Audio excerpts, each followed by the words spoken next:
Oi, you know what time it is? You're tuned in listening to Jaw That Aussie Metal Guy. Make sure to hit that like and subscribe button so you don't miss any of his content when it drops. And remember, stay brutal, you mad dogs. Roof!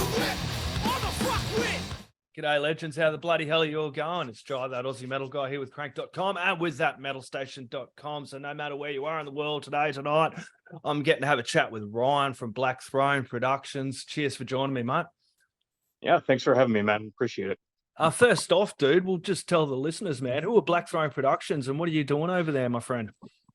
So Black Throne Productions is it's a new kind of DIY record label, sort of productions company that me and a friend, the other half of Black Throne Productions, we started about I want to call it about a year and a half ago. I had actually had my own still like a current business I have now, running promotions like in the local scene here.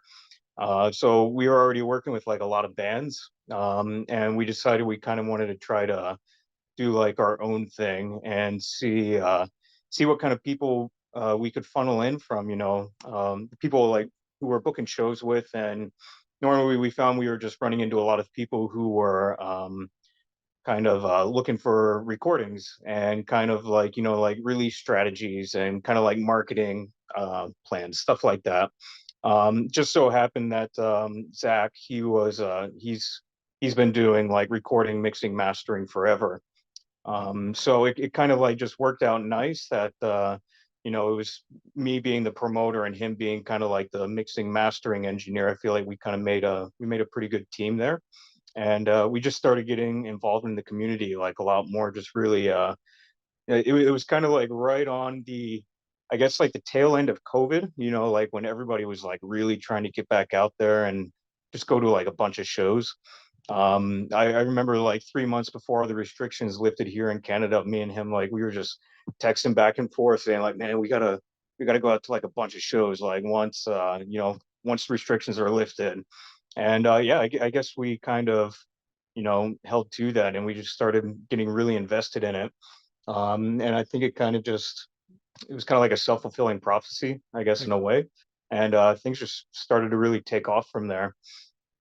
Okay, and what were you doing before? Like, So I'm still working full time. I'm a construction manager. yeah, like all of us in the Yeah, industry, right. unless that one. Yeah, exactly. There's the full-time job, and then there's, like the passion project at night.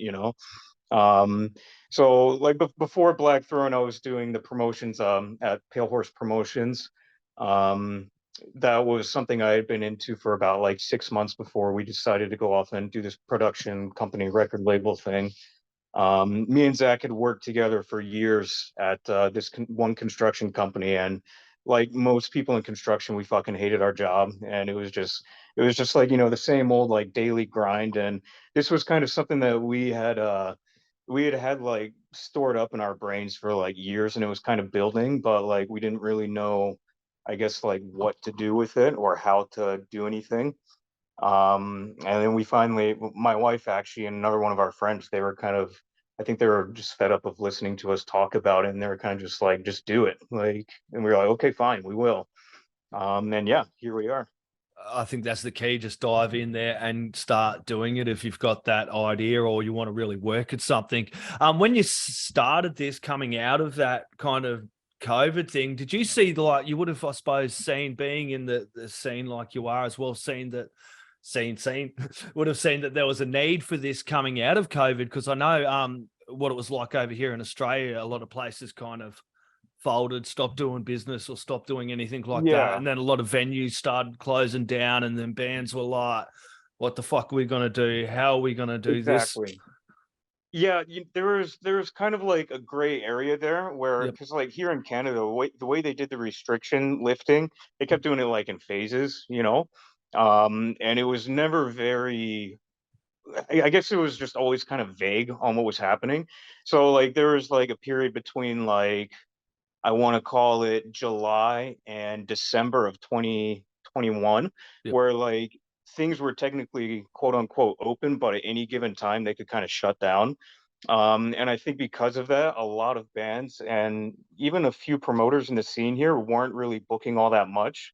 So I kind of saw that as like a time to really kind of jump in. And, you know, if I planned a show and then the day before it got canceled, then so what? You know, it happened. So I feel like then there was definitely like a huge need for it. And then once, you know, all the restrictions were like no shit lifted, I think that's when, you know, there's that boom and everybody just like came back to the scene, and it's really saturated right now. Yeah, and it's really great to see like all these shows happening as well. Like, how is the Yeah, underground exactly. scene coming forward? I know you're saying there's a lot of shows happening, you're booking. How do you feel it's coming forward out of everything now that everything's kind of rolling along? It's great, man. Like it's really cool to see. It's a little difficult sometimes because you know there's a lot of competition for like booking venues in a lot of places. Like I'm booking anywhere between like 4 and 6 months in advance right now because you know there's so much happening. But I think that's like I think that's a good indicator that the scene is kind of alive and well, you know. So it's not like with any, you know, bad feelings attached to that, but it is really cool to see that, you know, people are really, you know, itching to get back into doing this full time.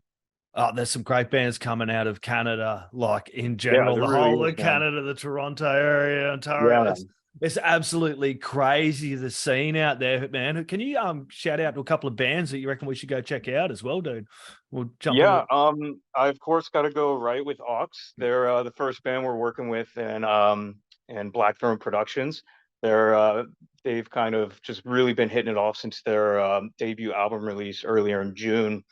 I work a lot with this band Scabs Off. They're good, like crusty hardcore Hamilton kind of music. I've booked a lot of shows with them. They're always really dependable and kind of, you know, they're there when you need them, and they always pull out a good crowd. We're working with another band, Jaodae, and Blackthorn Productions. We're about to start their release schedule for early 2023. They have another album coming out. So we're gonna kind of walk through that with them, see about hopefully getting it, you know, physically pressed.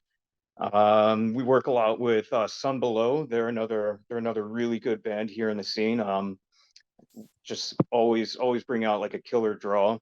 Very into what they do, and like their drummer Will, he's always been absolutely awesome helping us out with like sound and lighting and kind of just bringing a great energy to the show overall. Um, Man, I'm sure there's like dozens and dozens more that I'm missing. Specifically, this one band, The Slime, they were probably the first band that I started working with when I started doing promoting. They're a good Toronto hardcore, kind of like crossover thrash. it. Really worth checking out. I got a show coming up with them on December 2nd, and really looking forward to it. With your booking with your shows, I want to ask. I will dive into those bands. I really want to dive into the Aawks and the Jaodae as well. I'm really digging that stuff too, and I will dive into those bands. But can you tell me about with you booking the shows over there? Do you have a couple of venues that kind of you work with? Tell me how you set that Um, up. so I guess for lack of better phrase, I guess I'm kind of like an independent promoter. Like Okay, I kind of book wherever I feel the show would do best at. that's So there key. are a few venues that like I frequent, some that I stay away from because, you know, I don't bring a draw big enough. Like I would really hate to bring like 200 people to like a, you know, 2,000 capacity venue, you know, Yeah, it's it finding the doesn't look right as good. venue for those bands Yeah. as well. You can have some venues where you can fit 200 people in and it feels like 2,000. I know Oh that's yeah, the way really. in our over here in Adelaide, in my closest city as well. There's a couple of venues like that where you can Yeah, have these shows and if you can get a couple of hundred people in there and it just has a good vibe, a good feel about it. You don't need these big exactly. thumping Yeah, rooms for you some of don't these always gigs. need like the biggest place, you know. Like I would rather pack out like an 80 capacity venue with 80 people than bring 80 people to a 200 capacity room, you know. It's Yep. just I feel like that's like obvious, but I feel like a lot of people don't think about it. There's this one venue that I book at the most, Doors Pub in Hamilton, and it's like a really like nice like they I guess they brand themselves as like a taco joint and metal bar. So like I they love the literally place. only What serve more do you need? tacos. Taco and Yeah, metal, right. man. It's like I've heard people go in there and they're like, "Hey, what do you got on the menu?" And they're like tacos. That's it, man. That's it. But yeah, it's one of those small places. They have like a capacity of like somewhere between like 80 and 85 people, and it's like the floor itself is like set in this old like Victorian style kind of like living room with like a fireplace, and it's just like very bare bones, minimum sound, minimum lighting, but it's very compact and tight knit, and like they have like lots of good regulars that really make the place come alive, you know? Yeah, that sounds cool as fuck. Can we jump into some of the bands, man? Tell us about the first band that you're talking about there, Aawks, because that album, man, Heavy on the Cosmic, is bloody real, man. Really enjoying that one. Yeah. They really knocked that out of the park. We when me and Zach had first started Black Throne, I had actually just it was maybe like 2 weeks after we started that Chris from Aawks, he reached out to me just like looking for shows to book. And I was trying to like, work through some stuff with him. And then he just casually sent a message like, "Hey, we've got some material that we've been wanting to work on. We're looking for someone to record, mix, master, the works, right?" And I was just like, "Hey, it just so happens that I've got this other company, and we're specifically looking for our first artist to finance a record deal for, basically." And so they were technically our first band that we signed, and it was just a couple weeks later we met up with them and kind of just worked through all the details. We kind of built them like a release plan and gave them some financing options on recording, mixing, and mastering. Gave them a pretty good deal on it. And then yeah, it was just a matter of going through the recording with them. Once we had all that, we started working through kind of like, I guess, the aesthetic that they were going to go with. And lucky for us, myself and Chris kind of have like, I guess, similar views and tastes on music and like I guess, like the overall look and some of the tropes of, like the doom and stoner genre. So it was very easy for us to kind of, strike up that kind of work chemistry and get everything done like really fast. So yeah, we built them like a 6 month kind of release plan that covered everything about how we were gonna like market the album, how we were going to like when we were gonna release singles, how are we gonna book shows around all this, and paid advertisements, all that kind of stuff. And then yeah, the 6 month uh time period came around, they released the album. It actually did really, really fucking well. And I think that was mostly just, how awesome they were, right? It was an incredible album. It's definitely going on my I can shamelessly say that it's going on my top five for the year, like absolutely. Yeah. No way I wouldn't say that at this point. But yeah, it really took off since June. And I think over the last year I've booked about, oh man, I've lost count at this point, but it's somewhere between like 15 and 20 shows for them by this point. So they've kind of been building up their name like in the local scene here. And actually, I guess you're going to hear it here first. On Friday, we're making the announcement for their split tour with Sons of Arrakis from Quebec. So now they're actually taking the physical release on the road with them, and going to start to get them involved in some other markets. Yeah, and that's the key, isn't it, for bands that are coming through? And like, I know I'm saying it because you book shows as well, but also it is playing a lot of shows, getting that local support behind you Yeah, as well. And I know it's a yeah, yeah. grind at time and it's a hell of a lot of hard work, but just playing shows, non-stop Yeah. shows and working your It's a ass little off bit because tricky too, because like like something like that is the key, right? But like I think some people don't realize it's not something that you can just like only do, like I think like in your first couple weeks in, like as a band, maybe first couple months, like yeah, you can play your hometown market like 4 times in a month, and people don't care because you're a new band making your mark, right? But I think a lot of bands like they end up playing the market too much, and people just they become, I guess, lackadaisical about it, if that's even the word I'm looking for. It's like people just lose interest, right? So yep. you have to like find that balance, and I feel like they kind of like hit it perfectly, where people are still interested, but they've made their mark in a significant way. Yeah, that, and when they do make their mark as well, like you said, you don't have to keep slamming those local shows. You come back and that crowd will go off, and then you get those Yeah, supports for those bigger bands coming through because they know that when you get on stage. I know a few bands here from Adelaide, like Truth Corroded, Headball. There's a whole handful of local bands here that when they get on, that they get all the crowd support as well yeah, behind them, yeah, exactly. which is really crazy and important to do. But that's purely because a lot of hard work as well. And then also having that right PR behind them. People don't realize, like, yeah, you can Mhm. do it independent, but like what it is important to have kind of people like Black Throne Productions kind of in your corner Yeah. batting for you as well, eh? Well, yeah, that's a good point too, because for this whole album release, we actually we didn't spend the money. We didn't have any budget set aside for PR, so it was kind of like my little learning experience that I did where I tried to make like as much noise as I could.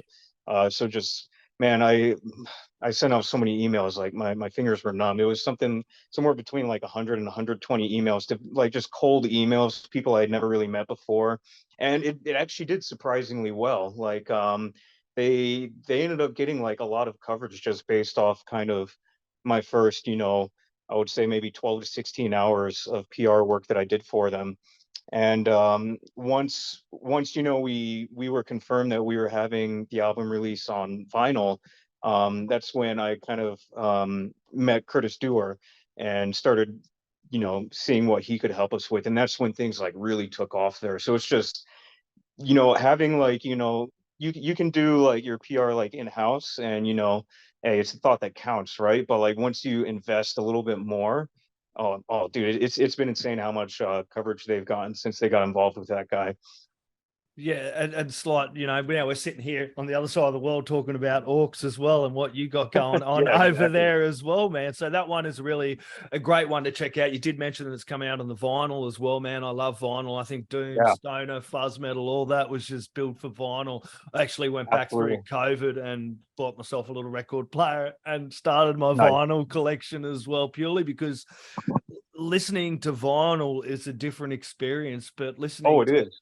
Doom, Stoner, Fuzz albums and putting that whole thing in and just fucking, get yourself a bowl, do whatever you're fucking doing and just Yeah, getting absolutely. headphones on and getting lost in that album is Yeah. unfucking real. And with vinyl, you're connected to this album, man. You know what I mean? Exactly. I feel like it takes you from like passive listening and like forces you into like active listening. And it's not even just like about the listening, it's about like I don't know, like every time like I have so many records here and I've read through them all, but every time I put them on, I still feel drawn to kind of check out the liner notes and check out the art and all that stuff, It's just like an experience that you can repeat and not get tired of it. Yeah, I love the records too because the big artwork in it as well. And that Yeah. was like as a youth, you'd be drawn to these albums with this killer artwork. And we didn't have fucking Google, so you'd rip out the album cover. And as you said, you'd read all the notes and oh, yeah, they Yeah, think man. that band. I'm going to go check them out now. And that one there as Yeah. well. So, Yeah, it's funny. I actually I just ordered the new Devil's Witches album that came out, and I got a buddy. And like I'm expecting it on my doorstep like any day, but like I've kind of made him the promise that I'm not even gonna crack it open until he's here to like check it out too. Because it's yeah, like it's that like whole experience. You want to open it up with someone and kind of appreciate everything, right? yeah, you definitely do. Can you tell us about the next band you got on the roster there over at Black Throne Productions, mate? Yeah, absolutely. Yeah, so we just signed with this band Jaodae. They're a little bit more technical, kind of progressive, I guess math rock, however you want to say it. We're just in the very early stages of working with them. So January we're gonna start their 6 month release process on their next album. And just to kill time for right now, they had been a little bit what's the word I'm looking for? Their social media had just been a little bit slow and they were trying to get some followers. So we kind of just suggested that they take a previous release that they had and kind of do like some sort of remix on it, bring in maybe some guest musicians from elsewhere in the local scene. They actually got someone coming in. I think he's playing like like a trumpet solo or something like in the middle of this metal song is pretty cool. And then yeah, we're trying to make it kind of like a collaborative effort, just on that one release, just to kind of, you know, get the momentum back on their side, you know, please the algorithm gods. And then once Christmas is over, we're looking at, you know, doing the same thing that we did with Aawks, kind of walking these guys through their full album release, giving them a couple single releases, and then topping it off with a kind of like a Ontario Quebec tour at the end, maybe next summer, hopefully, if everything goes well. Yeah, I think that's a good idea. Drop that, you know, track, get people like interested, and wait till after that Christmas, New Year's fucking period, whenever, Exactly. you Yeah. know what I mean? Then Yeah. start I'm working not on trying to it. release anything then. Yeah. No, That's too because much. you know, people don't realize it's like there's fucking influx of albums and all this other shit going on. We've all got to buy 100 different presents for all the kids and nieces and nephews Yeah, or people whatever. people don't have time for it, you know. People don't got time to sit down and open up the record and look at the liner notes, you know. Yeah, yeah. So, is there any other bands on your roster there that we got to check out, man? Or who Yeah, else do you got going on? man, there's actually two right now that we're working with, but it's kind of an unannounced thing. Okay. So I don't know how much I'm allowed No, to you're kind of good, like mate. give out here. Yeah, But yeah. there's two more that we're looking at. We're looking at doing a split next year, Yeah. between two bands, and then there's another two bands, one from here in Ontario and another one from Nova Scotia. Awesome. And so we're trying to just kind of, it's also in the stoner doom kind of like scene. So what we're trying to do is market it as, I guess, bringing the two communities there together. And then at the end of these guys' release, we're trying to get them a 12-inch release out at least by late next year. And then same thing, we would like to kind of, you know, just book a tour kind of around this release, just to, like I said, just to kind of bring the scenes together and make it more, I guess, accessible. Like, I don't know, I had never really thought about the scene in Nova Scotia until we started working with these guys. And then I'm sure, you know, vice versa, it was the same. So I'm interested to see how that's like received here, you know, like when people have that realization, you know what I mean? Yeah, well, doing this, you would learn so much like every bloody day. I know just doing what I'm doing, I'm learning every day, but with yourself on the PR side, the production, the booking the shows and everything, every day would Mhm. be a lesson, and it would be definitely a labor of love, man. What are some of the biggest Oh, absolutely. lessons you've learned so far doing this, man? You could give some advice to someone that's Um, kind of looking oh at what man, you're doing. that's a good question. Patience. Yes. Um, Patience and time management has really been like the two biggest things. That, and you know, kind of like I've heard a lot of people in the music industry talk about the whole imposter syndrome thing, and kind of just trying to work around that, and you know, just realize it's not as big a deal as you think it is. I guess one of the main lessons I've learned so far, is that not as many people are paying as much attention to you as you think they are. And then I feel like once you kind of get that in your head, it's easy to kind of just, you know, be yourself and not give a fuck what other people think. You know what I mean? And being And I genuine. think that goes a long way, especially with myself in general, because I guess I'm technically sort of introverted. So like the whole idea of me wanting to go out there and start a promotions company from the ground up, it was a little bit unnerving. I was just sending out cold Instagram messages to bands like, "Hey, let me promote your show," and getting a lot of like, you know, left on red, right? And it kind of sucks at first, but you put yourself out there and then you have that realization, and I think it all kind of just sort of clicks, you know?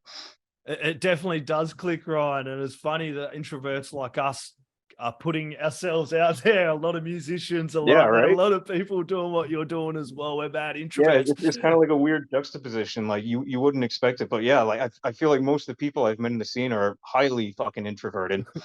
Yeah, and weird you see us out in public and we have this persona like we all get it together and Yeah, we're just all socially awkward motherfuckers dressed in black, yeah. bushy You're like you beards. turn their head, you don't want to see them unless you're at a show or something. Yeah, Yeah, exactly, Ryan. Look, man, this has been an absolute pleasure, man. I want to chat again later in the year, man. Look, next year when you're got a yeah, couple more absolutely. releases for us, man. And always proud to support. So you got anyone you want to chat, send them my way, brother. Always down for a chat.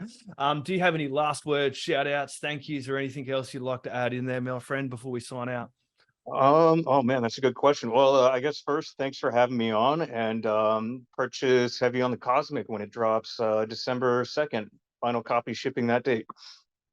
It's an absolute ripper of an album. Cheers, Ryan. Everyone, take it easy. Cheers. Awesome, man. Have a good night. Cheers, mate. Mate, hey, fucking my man, fucking Jaodae, that fucking metal guy, motherfucker, fucking killing that shit. That